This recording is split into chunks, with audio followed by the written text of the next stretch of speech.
Estava no meio do capítulo, no meio da parágrafo, né? Quer voltar para o início? Não, pode ser por aí mesmo. Né?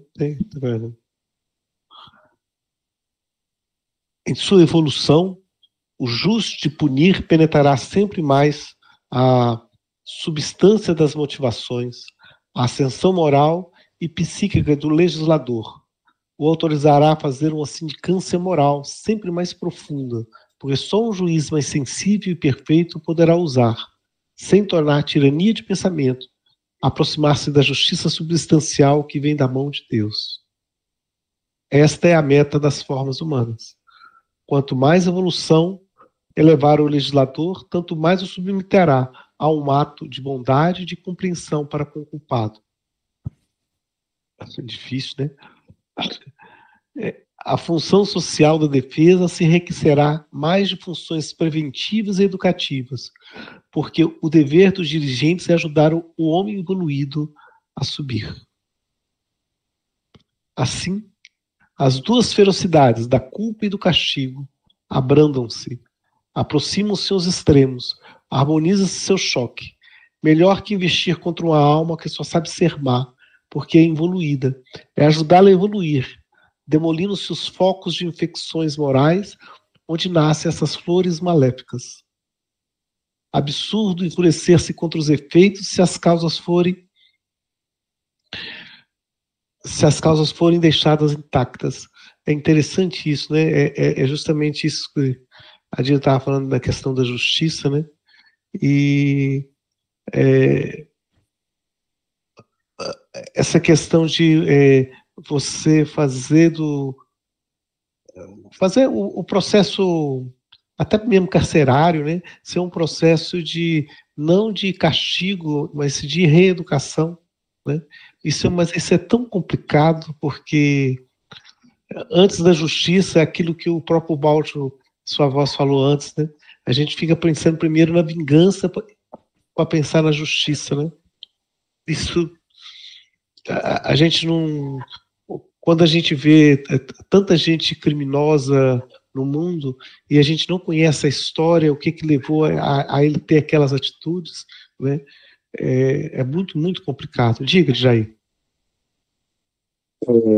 Pegando esse gancho que você falou, olha só, isso que o Silvio sempre também bate nessa tecla. Olha só que coisa legal que ele fala no início da frase, no início do que você começou a ler. Em sua evolução, o justo de punir, penetrará, olha só, penetrará sempre mais a substância das motivações. Então, sempre nós seremos motivados a mudar esse jus, esse punir, sabe? Isso tudo que a gente está acabando de falar aí. Ele fala palavras-chave, sempre será assim. Até a gente, como ele fala, a forma humana, até a gente deixar de ter a forma humana e passar para outra. De repente, esse sempre seja até o período que nós fomos humanos, é só isso.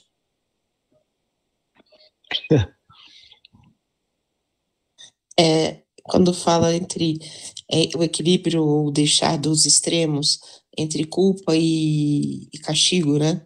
Eu acho que até a visão espiritual da gente com a gente mesmo, né? Assim, do tanto que a gente se pune através de nossas culpas, né? A gente amenizar isso com a gente mesmo, né? Porque a gente carrega culpas, né? E até por causa da nossa educação judaico-cristã, né? Nós somos culpados e nos punimos, né? E de repente o que a gente vive nesse mundo é até uma consequência dessas coisas que a gente se culpa e a gente se pune. Então, conseguir entrar no equilíbrio do aprendizado nosso mesmo, né? De equilibrar isso e deixar de se punir e ser um aprendizado para a gente, né? A gente vê isso na sociedade, como está sendo falado, mas e como que é dentro da gente mesmo também, né? Sim.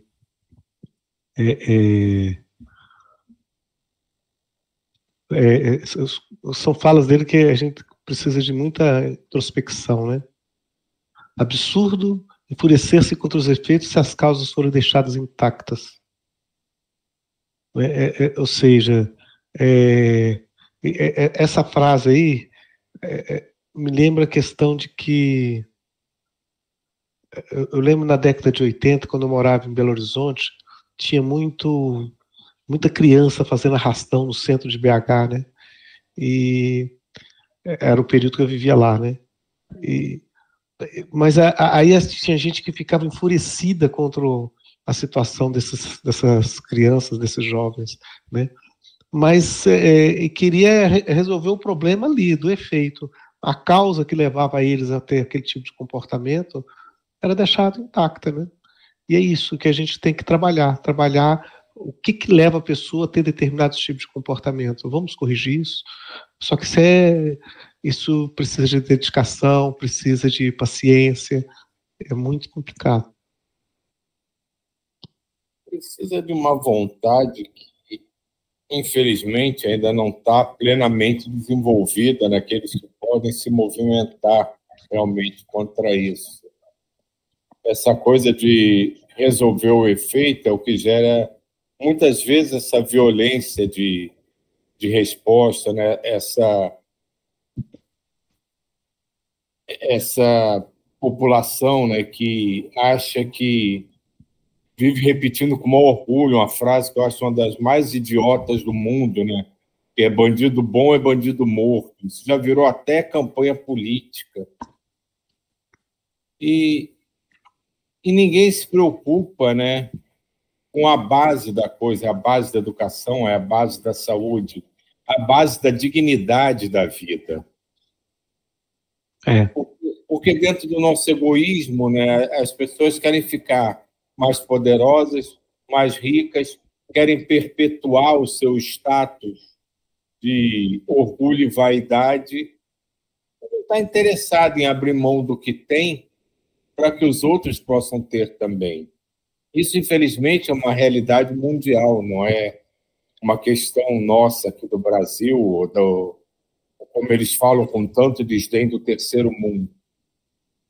Os grandes países, né, que se assim autodenominam, estão passando por graves crises, da mesma forma que nós aqui, menosprezados, passamos, sofrendo as mesmas coisas e necessitando acordar para começar justamente a movimentar e modificar o início do processo. Exatamente o que o Pietro Baldi fala. Se você só tratar a causa, o efeito vai... Se você não tratar a causa, aliás, só tratar o efeito, ele se repetirá e se repetirá. Porque o que gera aquele momento está sempre presente. Eu acho que isso é uma das tarefas que a gente tem de trabalhar, não com a força de um político que pode determinar uma mudança de lei, mas com a nossa exemplificação. Não se omitir quando estivermos num grupo que esteja incentivando esse erro moral que a gente vive, é se posicionar, é exemplificar. É termos a coragem moral de ser aquilo que a gente pretende ser agora. Porque senão a gente é conivente. E sendo conivente, não adianta a gente se lamentar. O mínimo que a gente pode fazer é se posicionar. E isso que você falou me lembrou aqui como eu trabalho num campus de periferia aqui de Brasília, lá no campus de Planaltina, né? Eu lembro de uma aluna que estava formando, e ela faltavam as 2 disciplinas de física para a formatura dela, mas ela era de uma inteligência social fantástica, porque ela, enquanto aluna de graduação, ela fez um trabalho junto com os jovens infratores, jovens em situação de risco, em que ela mesmo veio de um de um grupo assim, e dentro da universidade ela se encontrou e começou a fazer um trabalho de cursinhos junto a essa comunidade. Então, até hoje, ela já está no mestrado, fazendo um trabalho, elas falam aqui que é junto às quebradas, né? Com poemas, com poesias e com ensino de ciências nas comunidades periféricas, uma forma de resgatar e dar valor às pessoas para eles buscarem o caminho melhor. Por isso que eu falei no início que a minha experiência lá porque eles estão o tempo todo em contato com as necessidades ali da população, sabe?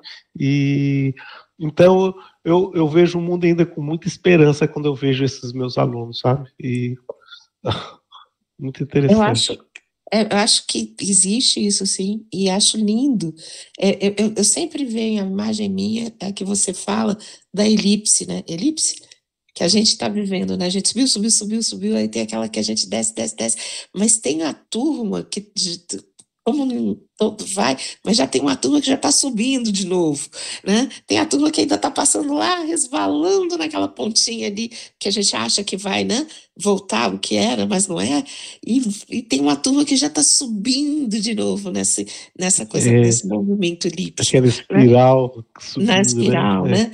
Então eu vejo esse movimento, para mim é esse movimento, que tem aquela turma que ainda está, né, e faz mais barulho, né, porque na verdade isso faz mais barulho, e tem a turminha que está subindo já, né, fazendo esse percurso de subida, e eu sei que tem muita gente fazendo um trabalho bacana, né, mas esse trabalho bacana não tem evidência, né, não faz barulho, né, não. Né? Mas essa é uma das questões, Dilma. A gente não precisa fazer barulhos, a gente precisa fazer. A gente não precisa ter a intenção de convencer ninguém, apenas fazer. Uma hora o teu exemplo vai chamar a atenção de alguém. Esse somatório de mentes que começam a entender e vão sendo chamadas para aquilo, é lento, a gente sabe que é lento, ainda mais no momento que a gente vive. Não adianta você discursar para convencer ninguém. Você faz a sua parte. E o teu exemplo, em algum momento, vai chamar a atenção de alguém. E como agora vocês estão falando, o Paulo falou dessa menina, você falou de vários trabalhos que são feitos assim, muitos anonimamente, mas que em algum momento chama a atenção de alguém que se une àquele, ou até melhor, sentem a vontade de fazer algo igual. Eu vou dar um exemplo pessoal agora, que aconteceu agora comigo. Eu e Celi participamos de uma sopa para moradores em condição de rua. E recentemente o Gustavo, né, o primo do Ismael, me convidou para participar de um estudo à noite das obras, né, da série psicológica da Joana de Ângelo. Vai ser com o professor da USP, não sei o quê. Fui, legal, tal. Aí fui ao primeiro encontro, segundo encontro, terceiro encontro, e começou a me dar uma certa angústia, que eu comecei a pensar da seguinte forma: o que é melhor para mim? O que é melhor para o que existe ao meu redor? Eu estar ali, colocando em prática tudo aquilo que eu tenho lido, aprendido, que eu sinto que vem de dentro de mim, ou abandonar esse trabalho prático e ficar num êxtase sem sentido de pura discussão teórica. Eu estou voltando para a sopa. Agora, sabe o que eu acho, Silvio, desse negócio assim? A gente concorda com tudo, mas o mais difícil para mim hoje em dia é quando as pessoas viram para você: nossa, você é uma pessoa boa, você é uma pessoa forte, só porque você está fazendo certo. Isso, assim, eu venho discutindo isso. Gente, fazer o certo virou ser bom é um negócio muito maluco para mim. Essa coisa. Eu não sou boa, eu só estou tentando fazer o certo dentro de um contexto do que a gente aprende ou do que a gente está tentando, né, melhorar, no sentido não de melhorar, de ser bom, de ser bonzinho, não é isso, é fazer o certo, é só isso. E aí eu todas as vezes eu falo isso, gente, é só tentar fazer o certo, não é ser bom, não é isso, não é buscar ser bom. Quando a gente fala das leis, né? Gente, é só cumprir a lei, não é? Às vezes a gente, inúmeras vezes, eu atendi vários casos em que a pessoa virava para mim e falava: ah, mas eu fiz isso, fiz aquilo, tal, tal, tal, mas não cumpriu a lei e aí foi punido. Punido, sim, vamos lá, teve um processo, tal. Aí eu virava assim, gente, faça o que é certo, faz o que está determinado, e isso vai fazer você viver bem, e vai fazer todo mundo viver bem. Mas não é isso, não quer dizer que você é boa pessoa no sentido, só está fazendo certo. E a gente às vezes até confunde, né? Eu sou boa pessoa, mas não, eu só estou fazendo o que é certo. E isso é doido. É muito doido para mim isso. Com relação a isso que você está falando, Diva, do fazer o certo, dependendo do que você esteja fazendo, para muita gente não é o certo. Por exemplo, essa coisa de você alimentar a pessoa em situação de rua. Muita gente acha errado. Mas as pessoas, elas estão acostumadas a ver essas outras pessoas como lixo, ou não vê, ou se incomoda, elas se incomodam de ter aquele tipo de pessoa no bairro que você mora, ou em qualquer outro lugar, porque essas pessoas são como zumbis, e as pessoas muitas vezes não enxergam dessa forma. Quantas vezes a gente está ali na sopa e chega uma pessoa que mora ali perto, na região, é no mesmo bairro que a gente mora, mas não é tão próximo à nossa casa. E a pessoa chega querendo discutir que a gente está trazendo marginal, que a gente está fazendo isso, está só sustentando aquilo ali, não consegue ver que o ser humano que chegou naquela situação, ela não consegue nem sair para se alimentar por conta própria, e tantas outras, aquilo que a gente estava falando lá no início, que falou lá no início, né, da situação da pessoa em si, né, de conseguir sair de um buraco em que se encontra, né? E muita gente, Diva, acha que não é certo você doar alimento, doar uma roupa, uma água, essas coisas, enfim, umas coisas muito básicas, mas querem ter uma cidade completamente higienizada disso aí. Quando tem evento aqui no Rio de Janeiro, você não vê pessoas em situação de rua, porque a prefeitura passa, leva tudo, leva todo mundo, para que o evento aconteça lindo e formoso na cidade maravilhosa. É isso. Diga, Glaucia. Não, é só... As pessoas, elas se incomodam muito com o que estão vendo, mas nunca se preocupam com o histórico, né? Por que está aquela paisagem? Né? Por que a gente está vendo aquilo? Mas ela nunca se preocupa com como chegou até aquilo, né? Por que chegou até aquilo? Isso que a Sani falou é muito importante. Muitas pessoas estão vendo agora, uma situação agora, mas o histórico dessa situação, por que chegou até aquilo ali, é que a gente, né, tem que analisar. Em relação a isso que a Diva e vocês estavam falando, que você é bonzinho, você é um cara legal, simplesmente porque faz o que é certo. Como é complicado isso quando a gente vive num país que a toda lei que sai você ouve: será que essa lei vai pegar? Como assim essa lei vai pegar? Tal lei não pegou e ninguém faz. Então, essa é uma das grandes dificuldades que a gente tem na mentalidade que impera ainda na nossa sociedade. Na questão dos moradores em condição de rua, não sei como está aí onde vocês moram, mas aqui no Rio, Raramente você vê um morador de rua que não tenha um cachorro. Por quê? Porque eles são amantes de animais? Não, porque eles descobriram que as pessoas se emocionam mais com um cachorrinho do que com um ser humano. E eles, tendo um cachorro, eles recebem mais ajuda do que se estiverem sozinhos. Sozinhos, ninguém olha para eles. Se tem um cachorro, todo mundo para brincar com o cachorro. Então, eles vão aprendendo e vão usando os artifícios que eles conseguem para tentar uma melhora de vida. Eu acho tudo bem se isso é uma maneira deles passarem a serem mais vistos, mais percebidos pela sociedade. Eu acho ótimo, mas não deveria ser necessário.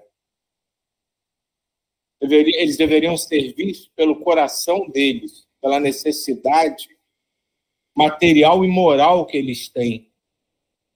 Não porque eles têm um cachorrinho, vou dar comida para o cachorrinho, já que eu vou dar para o cachorrinho, eu vou dar a esmola do cachorro para o ser humano que está ali com ele. Mas são as verdades que a gente enfrenta ainda na nossa caminhada. E se a gente parar para se olhar no espelho, a gente vai ver que nós mesmos ainda regateamos muitas coisas que a gente quer aceitar, mas ainda reluta. É uma luta constante, mas nós vamos vencer.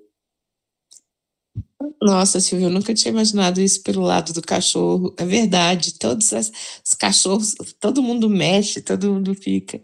Agora, eu tenho uma coisa, isso há muitos anos já, assim, acho desde muito.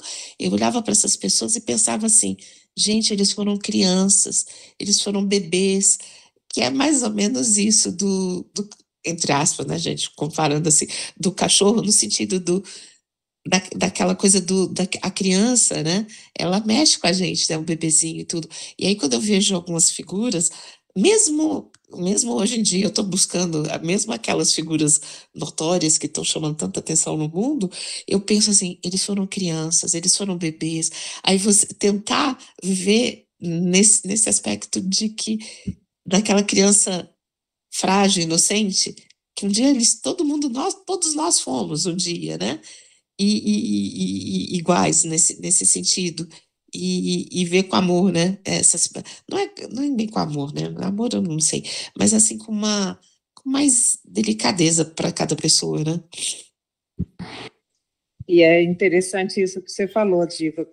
Eles foram crianças. Tem até uma música, né, que fala que acho que a música está infantil, acho que é da Adriana Calcanhoto, não sei, mas que fala que Hitler já foi criança, né? Aí Buda também, e vai falando essas coisas assim. Mas o que eu ia falar a respeito era que a gente que acompanha essas pessoas que estão na situação de rua, e que tem crianças também, e tem crianças que são o xodó da gente, né? E a gente fica muito angustiado quando qualquer coisa acontece com uma criança dessa, quando a gente está vendo o caminho, né, que está seguindo, né, e que outros estão ali, uns se ajudam, mas outros você vê que está meio que insidiosamente se aproximando daquela criança, e a gente vai vendo a modificação. Tem umas crianças que vai vendo que vai perdendo aquela ingenuidade e já vai pegando a malícia da rua, porque precisa sobreviver de alguma forma, e assim, às vezes é de cortar o coração.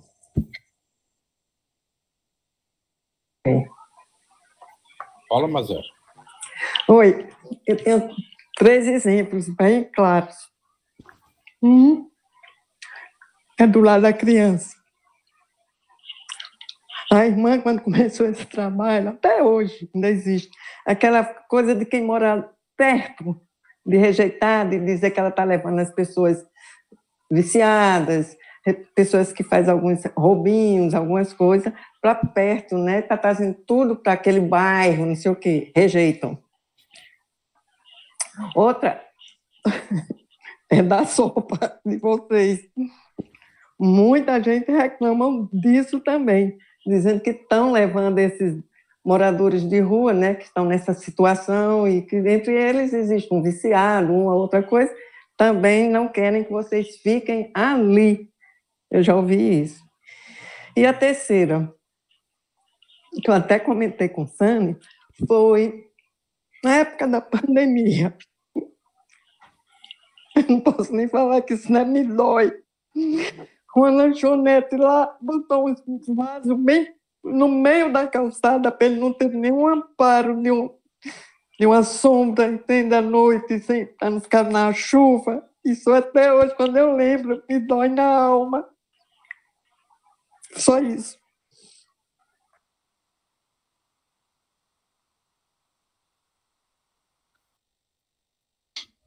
Mas as lições vão sendo aprendidas, mesmo que devagar. E Eduardo Duzec, né, que é um cantor que todo mundo já deve ter ouvido falar, acho que mais de 20 anos atrás, ele fez uma música que dizia exatamente: troca o seu cachorro por uma criança pobre. E ele, como tantos outros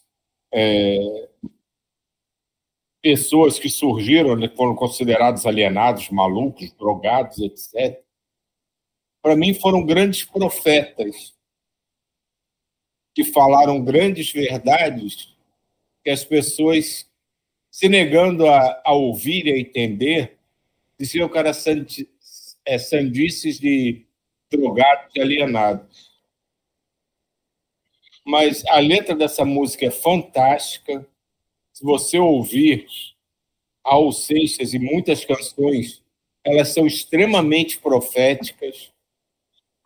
E tantos outros livros, filmes, coisas que acontecem desligadas de qualquer tipo de crença, religiosidade ou legislação, que bastava a gente ter o que tanto se repete: olhos de ver e ouvidos de ouvir. Isso vai mudar. A gente ainda vai chorar muitas vezes, vai sentir tristeza muitas vezes, vai sentir mesmo raiva de algumas situações. Mas até isso vai passar. Porque a esperança, ela vive em todos nós, mesmo naqueles que não a percebem. E ela busca o bem-estar de todos, mesmo dentro do coração daqueles que não entendem. E vou repetir o que eu já falei: a luta é árdua, mas nós vamos vencer, por nós e por todos eles.